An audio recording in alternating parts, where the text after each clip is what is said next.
இன்றைய தினம் தாவேகாவுடைய தலைவர் திரு நடிகர் விஜய் அவர்கள் ப்ரோ நீங்க பசங்களை கூப்பிட்டு வச்சுட்டு உட்கார வச்சுட்டு அரசியல் பேசியிருக்கீங்க.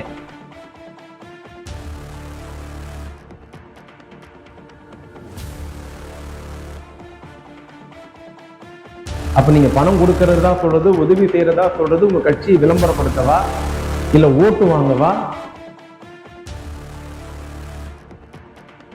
10ஆம் வகுப்பு 11ஆம் வகுப்பு 11ஆம் வகுப்பு 12ஆம் வகுப்பில் தேர்ச்சி பெற்றவர்களுக்கு உதவித்தொகை வழங்குவது என்பது ஏதோ இவர் புதுசாக செய்யற மாதிரி ஒரு பிம்பத்தை அவருக்கு ஆதரவான தொலைக்காட்சிகள் சில பத்திரிகைகள் எழுதி கொண்டிருக்கிறது. வணக்கம், நான் உங்கள் சைதை சாதிக். திராவிடத்தின் குரல் யூடியூப் சேனல் மூலமாக உங்களை சந்திப்பதில் மகிழ்ச்சி அடைகிறேன். இன்றைய தினம் தாவேகாவுடைய தலைவர் திரு நடிகர் விஜய் அவர்கள் 10ஆம் வகுப்பு 12ஆம் வகுப்பில் தேர்ச்சி பெற்றவர்களுக்கு உதவி செய்கிறேன் என்ற பெயரில் ஒரு அரசியல் நாடகத்தை, ஒரு அசிங்கத்தை அரங்கேற்றி இருக்கிறார். என்னன்னு பாத்தீங்கன்னா, தொடர்ந்து இந்த 2-3 வருஷமா எப்போ அவருக்கு அந்த அரசியல் ஆசை வந்ததோ, எப்பொழுது அரசியலை குதிக்க வேண்டும் என்ற எண்ணம் வந்ததோ, இந்த 2-3 ஆண்டு காலமாக 10ஆம் வகுப்பு 12ஆம் வகுப்பு தேர்வில் வெற்றி பெற்றவர்களுக்கு, தேர்ச்சி பெற்றவர்களுக்கு உதவி செய்கிறேன் என்ற பெயரில் கூப்பிட்டு மண்டபத்திலே அடைத்து வைத்து தனக்கு தெரிந்த அரசியல் கருத்துக்களை அல்லது எழுதி கொடுத்ததை சொன்னதை திரு விஜய் அவர்கள் திருவாய் மலர்ந்திருக்கிறார். இல்ல மிகப்பெரிய விஷயம் என்னன்னா, 10ஆம் வகுப்பு 11ஆம் வகுப்பு 11ஆம் வகுப்பு 12ஆம் வகுப்பில் தேர்ச்சி பெற்றவர்களுக்கு உதவித்தொகை வழங்குவது என்பது ஏதோ இவர் புதுசா செய்யற மாதிரி ஒரு பிம்பத்தை அவருக்கு ஆதரவான தொலைக்காட்சிகள் சில பத்திரிகைகள் எழுதி கொண்டிருக்கிறது.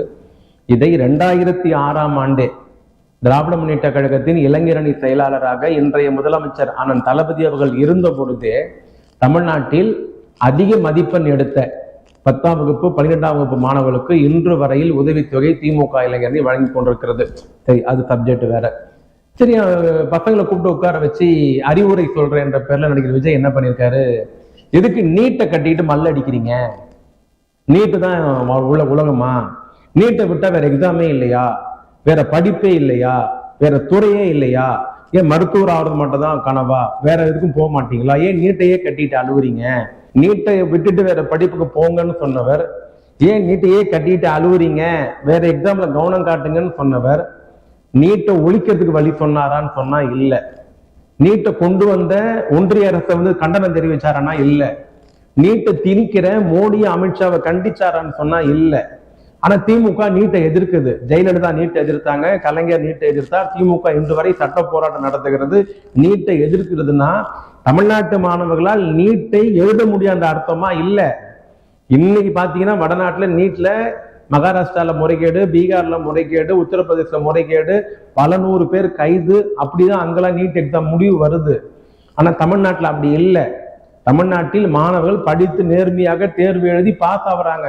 தமிழ்நாட்டு மாணவர்கள் மருத்துவ கனவு சிதைந்து போகிறது. இந்த பிரச்சனை இன்னைக்கு கர்நாடகால, ராஜஸ்தான்ல, மகாராஷ்டிரா ஒரு இந்தியாவின் பிரச்சனையா உருவெடுத்து கொண்டிருக்கிறது. ஆகவே நீட் வேண்டாம். அதுக்கு விலக்கு முதல்ல 2019 நாடாளுமன்ற தேர்தலில், 2024 நாடாளுமன்ற தேர்தலில் மத்தியில் காங்கிரஸ் கூட்டணி ஆட்சி பிடித்தால் நீட்டை ரத்து செய்வோம் தேர்தல் வாக்குறுதி கொடுத்தோம். 2021 சட்டமன்ற தேர்தலில் இந்த நாங்கள் வெற்றி பெற்றால் நீட்டுக்கு விலக்கு கோருவோம்னு சொன்னோம். இன்னைக்கு சட்ட போராட்டம் நடத்தி கொண்டேதான் இருக்கிறோம். மத்திய அரசு செவிசாய்க்கவில்லை. எவ்வளவு சட்ட போராட்டமும் நிர்வாக ரீதியான போராட்டம் நடக்கும், ஒரு பக்கம் நடந்துட்டு இருக்கு, அது வேற விஷயம். ஆனால் நம்ம ப்ரோ விஜய் இருக்காருல்ல, ப்ரோ நீங்க பசங்களை கூப்பிட்டு வச்சுட்டு உட்கார வச்சுட்டு அரசியல் பேசியிருக்கிறீங்க. பேசுற பசங்க 10ஆம் வகுப்பு படிக்கிற பசங்க, 11ஆம் வகுப்பு 12ஆம் வகுப்பு படிக்கிற பசங்க, அந்த பசங்கிட்ட போயிட்டு நீங்க யாருக்கு ஓட்டு போடணும் தெரியுமா, நீங்க யாரை தேர்ந்தெடுக்கணும் தெரியுமா அப்படின்ட்டு உங்க அரசியல் ஆசைக்கு அவங்கள பயன்படுத்தி இருக்கிறீங்க. சுயநலம், அப்பட்டமான சுயநலம் இது.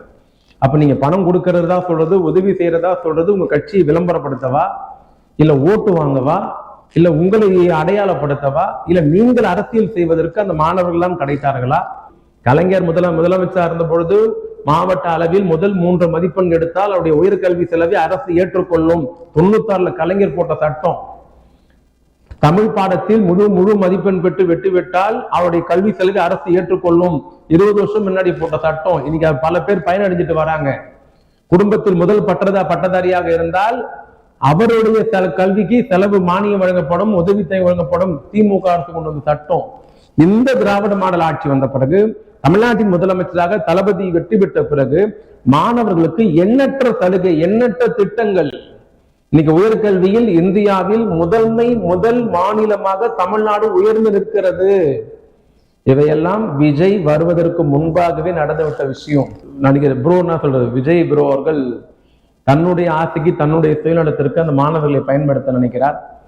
மாணவர்களும் ஏமாற மாட்டார்கள், மாணவர்களின் பெற்றோரும் ஏமாற மாட்டார்கள்.